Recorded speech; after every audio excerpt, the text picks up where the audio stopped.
This is an update to a video that I made 10 days ago, showing how overfeeding pawpaw trees extends their growing season.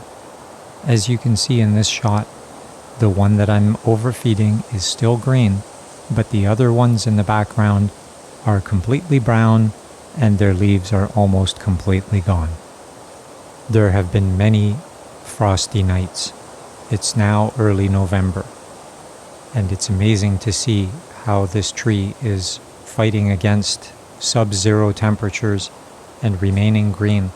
But since it is now November, the days are getting very short, and trees get their signals from more than just the temperature.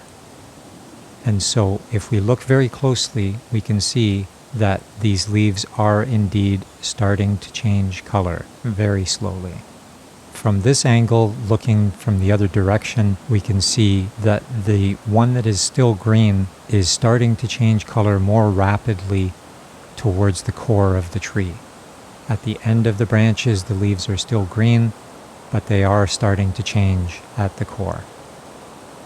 And so I have stopped feeding this tree because it is time now for it to go dormant. Looking at the tip of one of its branches, we can see an emerging leaf that is almost black, and so the tree is no longer putting any energy into new growth. It's definitely time to allow this tree to go to sleep. But when we look at very young, newly planted pawpaws, we can see that they are still going strong. Yes, there is a little bit of yellowing on the lower leaves, but if we look at the tip, at the new growth, we can see at extreme magnification that the new leaves have a fur coat.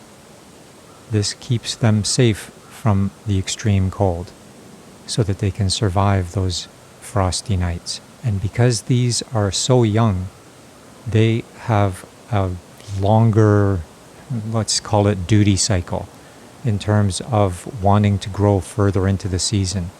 Because in the wild, the newly emerged young trees would be in the shade all summer long under the larger trees, under their canopy. And now that the larger trees have all dropped their leaves, the younger trees want to get as much growth in as possible while they are exposed to the open sky. But the difference in the growing season for the small pawpaws that I'm overfeeding is even more dramatic. Look at the ones that I'm not feeding. They are 100% bare. And so I will be feeding the young pawpaws as long as possible, and I will even cover them when we have extreme cold. As long as there's still warm days in the forecast, I will be keeping them going to see how long their growing season can last. But as for the large pawpaw tree, it's time to let nature take its course. Let's see how these trees all look next year.